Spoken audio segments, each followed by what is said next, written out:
उज्जवल Bharat news daily bulletin 9 PM में आपका स्वागत है। नमस्कार, उज्जवल भारत न्यूज़ के डेली बुलेटिन एट 9 PM में आप सभी का स्वागत है। हसनावदार के किसानों ने 5 स्तरीय मॉडल के साथ बागवानी जैविक खेती का अभ्यास किया। नारियल के बागान में केसर।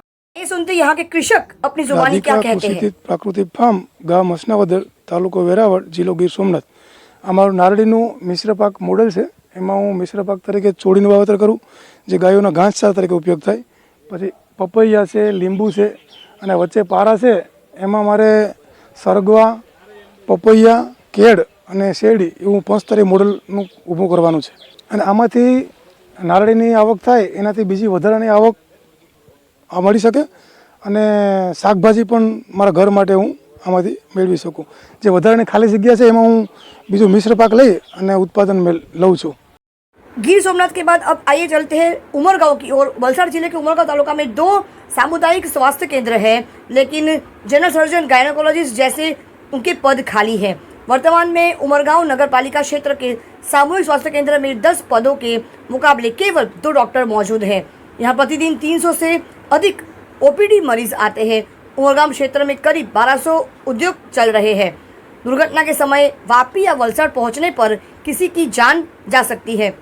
इसलिए जब गरीब या मध्यम वर्ग की महिलाओं को स्त्री रोग विशेषज्ञ की ज़रूरत होती है तो उन्हें सिजेरियन डिलीवरी के लिए वलसाड़ रेफर करना पड़ता है। 10 पदों में से 8 अलग अलग पद खाली है।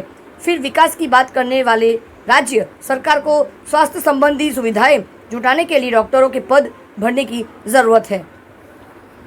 वस्ती है अँ तो गरीब लोगों ने साथे साथे अँ बहुत मोटी इंडस्ट्रियल एरिया पर आवेल है जहाँ नाना मोटा दुर्घटनाओं वारंवार थता होय छे। आ खूब ज दुखनु बात है कि अँ 10 पोस्ट होवा छतां पण आज 2 डॉक्टर अँ मौजूद है।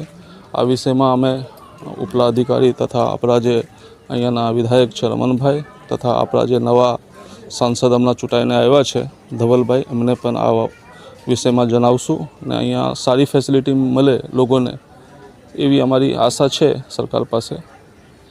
10 जगह पोस्ट हो, परंतु हाल में 2 मेडिकल ऑफिसरों जगह भरेली है, 2 मेडिकल ऑफिसरों जगह खाली है, 4 स्पेशलिस्ट जगह, 1 डेंटल सर्जन जगह और 1 सुपरिटेन्डेंट जगह खाली है।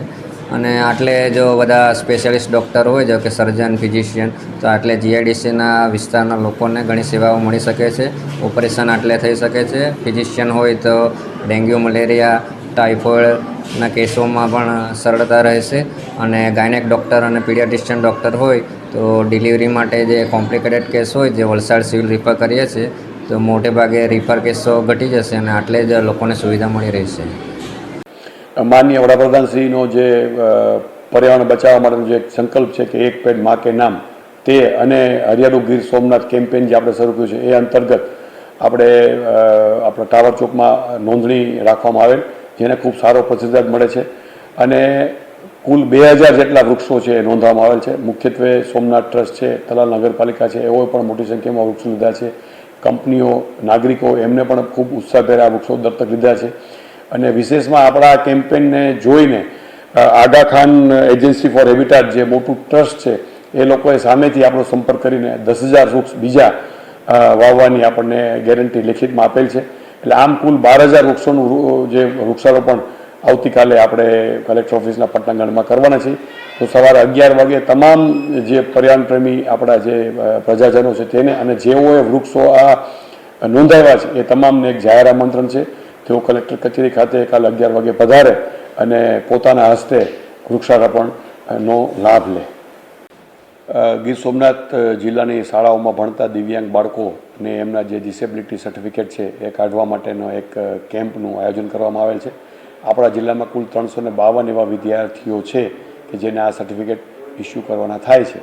તો આપણું જે સિવિલ હોસ્પિટલ છે વેરાવળની ત્યાં દર મંગળવાર અને શુક્રવારે આ કેમ્પનું આયોજન થશે। જિલ્લામાંથી અમે 50-50ની બેચમાં બાળકોને એમના વાલી સાથે લાવવાની બસની વ્યવસ્થા, નાસ્તાની, જમવાની તમામ વ્યવસ્થા અમે કરશું અને એ લોકો અહીં આવે અને એ કોઈ પણ અવરોધ વિના એનું રજિસ્ટ્રેશન પણ થઈ જાય અને એને જે કંઈ એની શારીરિક તપાસ કરી અને એને મળવાપાત્ર સર્ટિફિકેટ છે એ મળી જાય એ પ્રમાણેનું આયોજન કરેલ છે. અત્યારે પહેલા ફેઝમાં અમે માનસિક વિભાગ, આંખ વિભાગ, બાળરોગ અને ENT એટલા સર્ટિફિકેટ કરશું અને 25 તારીખ પછી જે ઓર્થોપેડિક છે એને લગતા જે સર્ટિફિકેટ છે એ વિદ્યાર્થીનો અમે અહીં બોલાવશું અને મંગળવાર શુક્રવારના બેચમાં આ તમામને એના સર્ટિફિકેટ મળે એવું આયોજન અમે કરશું. આ લાંબા ગાળાનો પડતર પ્રશ્ન હોય છે અને વાલીઓ છે અહીં પહોંચી શકતા હતા એના કારણે આ પરિસ્થિતિ ઊભી થઈ હોય છે, જેથી તમામ વાલીઓને અનુરોધ છે કે આ બાળકને બિનચૂક પોતે સાથે લઈને આવે અને આ કેમ્પનો લાભ લે.